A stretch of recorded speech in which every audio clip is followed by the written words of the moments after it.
Siamo in compagnia di Francesco Usella e lo ringraziamo per essere venuto all'Aquila. Noi chiediamo un contributo così per questa serata, cioè quali sono le sensazioni, le impressioni che hai avuto.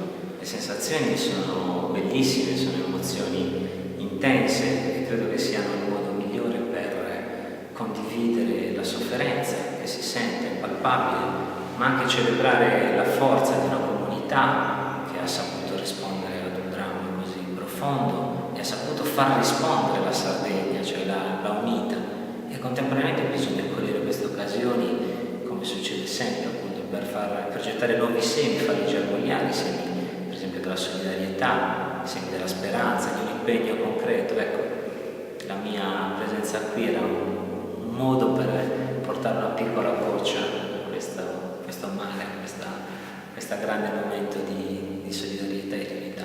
Quindi è la dimostrazione che nelle disgrazie comunque il popolo sardo riesce a unire, insomma. Sì, e chiaramente io dico sempre che un grande popolo si vede nei momenti difficili e nei momenti di crisi che si vede la stoffa, la pasta di cui si è fatti.